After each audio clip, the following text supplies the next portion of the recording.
قائد اعظم रहमतुल्लाह अलैह के सिक्योरिटी गार्ड एफ टी हस्टोनिया बताते हैं कि सन 47 की ईद के 1-2 रोज़ पहले रात के 1-2 बजे गवर्नर जनरल हाउस में गोली चलने की आवाज़ आई।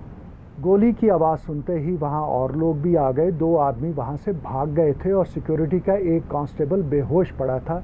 जब उसे होश में लाया गया तो उसको जो सवालात किए उसने कुछ सही जवाब नहीं दिए।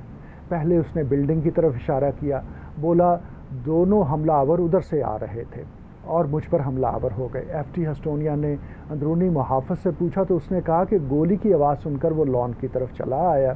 उसे नहीं पता कि वो लोग अंदर से या बाहर से आए थे।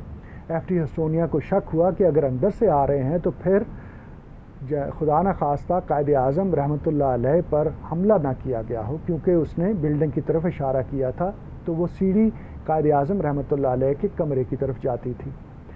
इतने में कायद आज़म रहमतुल्लाह अलैह के सेक्रेटरी अहसन साहब भी वहाँ आ गए। हस्टोनिया ने अहसन साहब को बताया कि पता नहीं पड़ता कि हमलावर ऊपर जाके आए हैं कि नहीं, आप ऊपर जाके पूछ आएँ।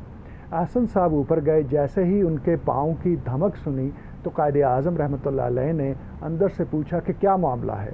इस पर उन्होंने बताया गया कि नीचे पुलिस वाले से गोली चल गई है। उसने ऐसा ही बताया है, मैं आपसे पूछने आया हूँ कि आप ठीक हैं।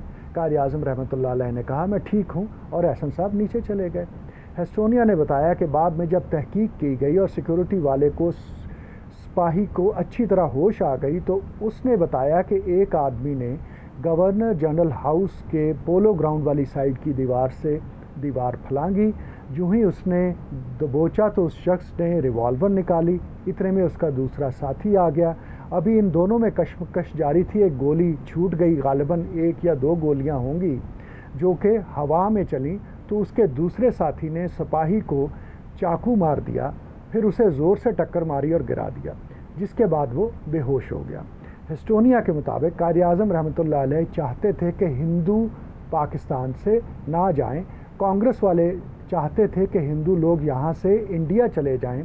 चूँकि हिंदू ताजर और कारोबारी थे, इसलिए कांग्रेस वाले चाहते थे कि वो जाएं तो पाकिस्तान की मईशत तबाह हो जाएगी।